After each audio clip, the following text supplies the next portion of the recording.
पक्षाशी बोलणं करीत नाही. आमचा विचार त्यांना पटेल ते आमच्या बरोबर येतील आणि त्यांना आम्ही ते बाबाजी म्हणून. पण तुम्ही उद्या स्वतःहून कुठल्या पक्षाकडे की त्यांचा बी फॉर्म मिळावा त्यांच्या आम्ही कोणत्याही तुम्ही उमेदवार असावे असं तुम्हाला वाटतं का? आम्हालाही वाटतं, आमच्या भक्त परिवाराला वाटतं. काय वाटतं? त्यांनी बाबांनी काय करावं, लोकसभेचं नेतृत्व करावं, लोकसभेमध्ये जाऊन कुठल्या पक्षाकडे कोणत्याही पक्षाचा विचार आम्ही केलेला नाही. बाबाजी नाशिक लोकसभाच का संभाजीनगर तुम्ही लढवलेली हा अनुभव असताना नाशिकमध्ये का? नाशिकमध्ये मुद्दा असा आहे की त्या कुंभमेळा काय होतो, दर 12 वाजता कुंभमेळा होतो आणि म्हणून त्या अनुषंगाने त्या ठिकाणी प्रभू रामचंद्राची भूमी तिथं प्रभू रामचंद्र वैसे राहिली होती भागात आणि तिथं आपण म्हणून अधिष्ठान संतांनी भगवंताचं अधिष्ठान आहे आणि सर्व हिंदुत्व जसं छत्रपती शिवाजी महाराजांनी हिंदू स्वराज्य स्थापन केलं ना त्याप्रमाणे सर्व आपल्या मताची माणसं आहेत. 2009-2014 मध्ये तुम्ही ज्यावेळेस उभा होता त्यावेळेस तुम्हाला 1.5 लाखांच्या आसपास मतं होती. आता काय परिस्थिती बदलली आहे? 2024 आलेला आहे, तुम्ही 10 वर्ष काही कुठल्या म्हणजे राजकीय याच्यावर नव्हता. आता काय बदल झाला की जो तुम्ही उभा राहण्याचा संकल्प केला आहे किंवा काय? तर बघा जसं मुद्याला साहेब मुद्दा त्याच्यामध्ये असा आहे की जसं बघा जशी दृष्टी असेल तशी सृष्टी जसं दृष्टी सृष्टी मानली सगळी तसं एका घोड्यावाल्याने काय बघा घोड्यावाल्याने काय केलं माहिती आहे की त्या घोड्याला हिरवा चष्मा घातला. काय करता घोड्या हिरवा चष्मा त्या घोड्याला घातला आणि घोड्या घातल्यानंतर त्यांनी गवत वाळे टाकलं. पण गवत टाकलं घोड्याला वाळे आणि त्या घोड्याला काय वाटलं गवत कसं हिरवं म्हणून त्यांनी काय केलं ते खाल्लं. त्यांनी ते खाल्लं आणि तो कसा शिकला म्हणा. तसं बघा ह्या राजकारणाकडे पाहणी जशी दृष्टी असेल बघा तसं त्याला ते विचार माणसं येत असतं. एका जिल्ह्यात तुम्ही लोकसभेचं नेतृत्व करणार आहे पण उर्वरित जिल्ह्यातल्या लोकसभा निवडणुकीसाठी आपण कोणत्या उमेदवारांना पाठिंबा राहणार आहे? आमचं प्राधान्य असं असणे आमचे काही महाराज मंडळाला एक प्रश्न असा आहे की तुम्ही 2009ला निवडणूक लढवली त्या मागच्या 15 वर्षाच्या काळामध्ये तुम्ही काही राजकीय पक्ष काढला नाही किंवा काही राजकारणात तुम्ही सक्रिय दिसली नाही. आता जर तुमचा घोषणा होते की बाबा 2024ला लढायची तुम्ही नाशिक लढणार आणि बाकीला पाठिंबा देणार तुम्ही राजकीय पक्षच का काढत नाही हा एक प्रश्न. दुसरा प्रश्न असा आहे की तुमचा असं उमेदवार घोषित करून किंवा पाठिंबा घोषित करून राजकीय पक्षावर दबाव टाकता का? आम्हाला तशी गरजच नाही राजकीय पक्ष काढायची अशा आम्ही जे बाबाजी हा पक्ष आमचा नाही राजकीय पक्षावर तुम्ही दबाव टाकता का? आम्ही दुकानावर दबाव टाकायची लक्षात आम्हाला दबाव टाकायची आवश्यकता नाही. आधी उमेदवारांना पाठिंबा दिला त्या उमेदवारांचं काय वाटतं? मागच्या लोकसभेच्या वेळेस तुम्ही ज्या उमेदवारांना पाठिंबा दिला ते उमेदवार दिसत नाही आता. म्हणजे आम्ही काय विचार केला बरं का की आतापर्यंत म्हणलं आपण अनेकांना काय पाठिंबा दिले अनेकांना आपण मदत केली पण आम्ही असं वाटलं आम्हाला की आता आपण काय आपली महाराज मंडळाला काय प्राधान्य दिलं असं आम्ही आता विचार केला. छत्रपती संभाजीनगर मध्ये 8ही मतदारसंघात महाराज अशा आम्ही महाराजांचा प्रथम आम्ही पहिलं प्राधान्य आम्ही महाराजांना देणार आहे आणि नंतर दुसऱ्या सेकंडला आम्ही उमेदवाराचा विचार करणार. छत्रपती संभाजीनगरचा उमेदवार कोण असेल?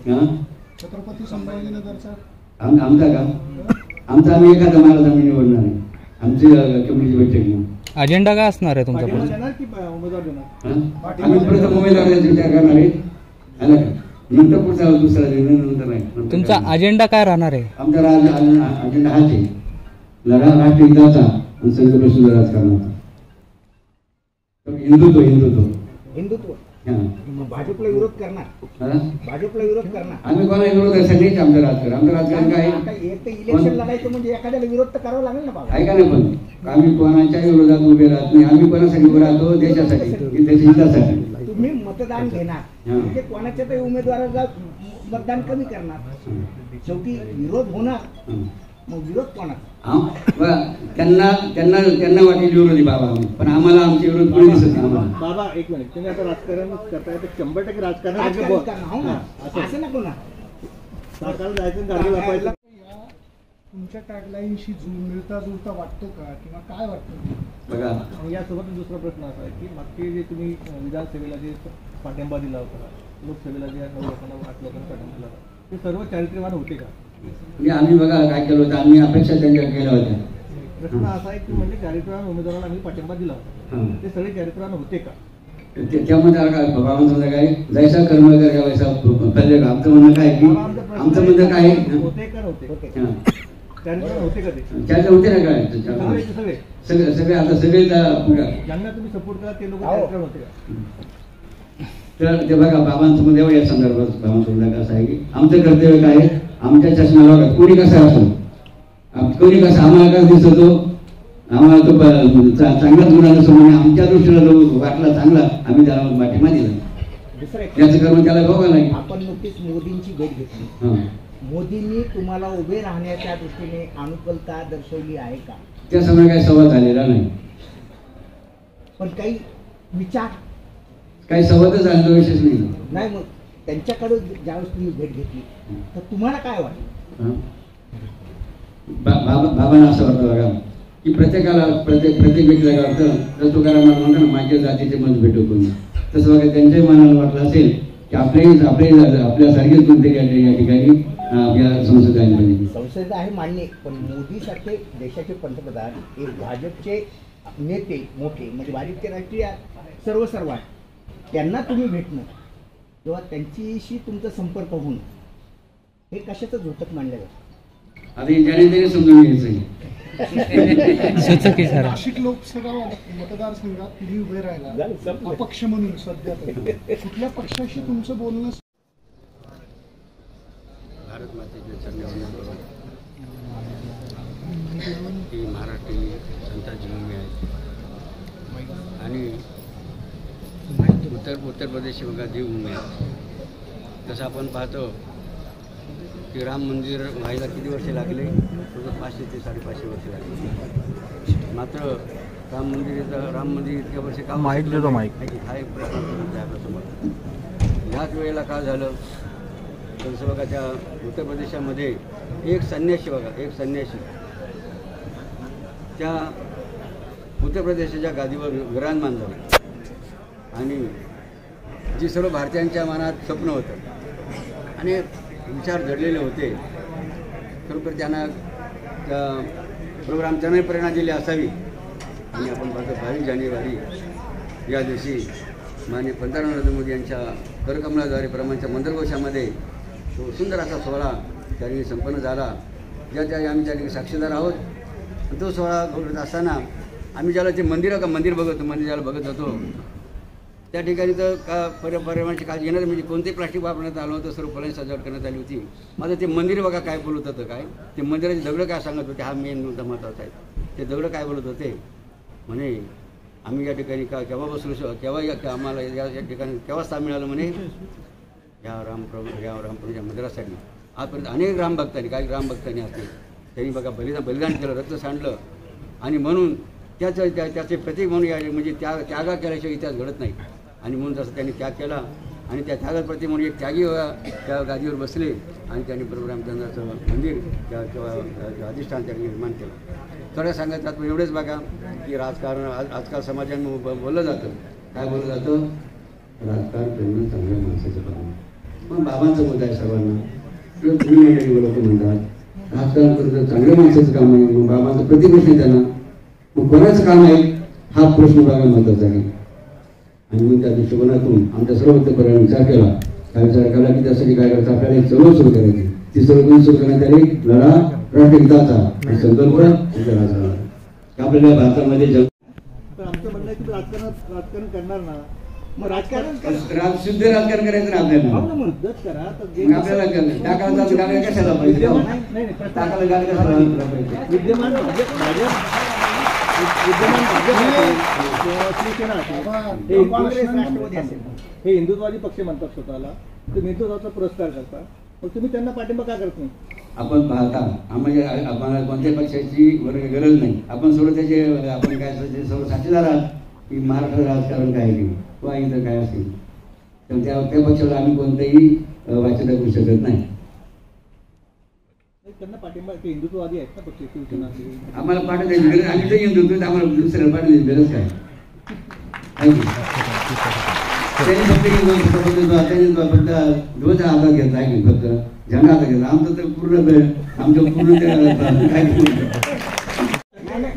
आम्ही म्हणायचं का की हिंदुत्ववादी पक्ष जे आहेत भाजप आणि शिवसेना यांना मतदान न करता ज्यांनी जे ओरिजिनल आहेत म्हणजे जे शुद्ध आहेत अशा लोकांना उमेदवार मतदान करा. आम्ही प्रथम काय करणार आहे, आमचा जो म्हणजे काय का लढा राष्ट्रहिताचा शुद्ध राजकारण, आमचा विचार ज्यांना पटेल ना त्यांनीच आमच्या बरोबर आहे, आम्हाला मत देणार आहे. मग असं तर म्हणता येईल ना की भाजप आणि शिवसेना ही हिंदुत्ववादी जरी असले त्यांचा राजकारणाचा हेतू शुद्ध नाहीये, आपण शुद्ध राजकारणाच्या माणसाला निवडून देऊ. काय वाईट असंच आहे ना, असंच ना. या राजकीय पक्षांचा हेतू शुद्ध नाही म्हणून तुम्ही निवडणुकीत उभा आहे. आम्ही कोणालाही सुद्धा म्हणत नाही. असंच अर्थ आहे ना. आम्ही फक्त आम्ही काय करणार माहिती, आम्हाला दुसऱ्याचं धुणं धुण्याची गरज नाही. नाही ना, आम्ही म्हणत आमच्या वाटतच असं आमच्या गुरुदेवांनी बोललेलं आहे, तुम्ही कोणाचे धुणं असं नका, तुम्हाला मी चोरी करून राहील तेव्हा तुम्ही काय शिवसेनेचे आणि भाजपचे उमेदवार बाबा साधू संतांनी आपल्या क्षेत्रात उतरणं कितपत योग्य वाटतं तुम्हाला? नाही, आपण जर चुकीचा प्रश्न राहिले आपण. बाबांचं मुद्दा काय, लोक जे म्हणतात ना राजकारण करणं चांगल्या माणसाचं काम आहे, मग कोणाचं काम आहे? हां, मग आमच्या बाबतीत त्यांनी काय ठरवलं गेला, राजकारण चांगल्याच माणसाचं काम आहे. चांगली माणसं साधी गोष्ट केली. बघा आपल्या घरामध्ये जर घराचा कारभारी जर चांगला असला तर तिकडे प्रगती जातं.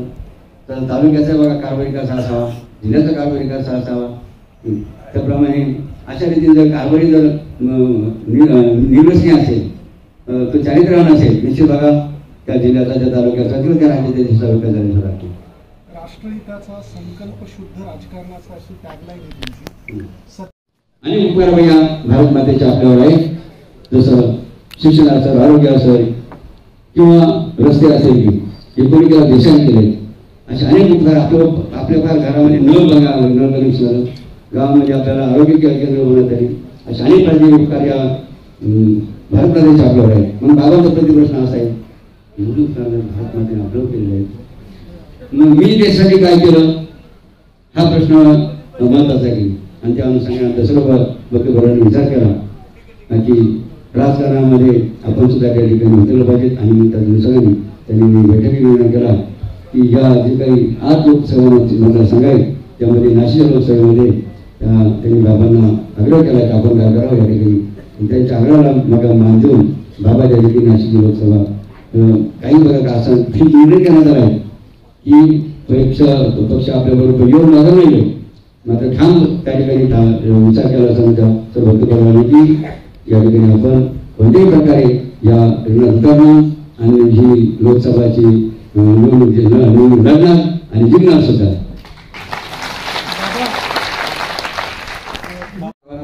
कोणत्याही पक्षाचा कोणत्याही उमेदवार त्यांना सर्वांना त्या ठिकाणी त्याचा सन्मान केला जातो.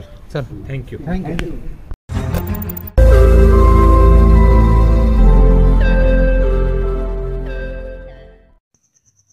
रोज नई खबरों को देखने के लिए हमारे औरंगाबाद समाचार चैनल को सब्सक्राइब कीजिए और नोटिफिकेशन पाने के लिए हमारे बेल आइकन को दबाइए ताकि हर खबर की नोटिफिकेशन आपको मिलती रहे.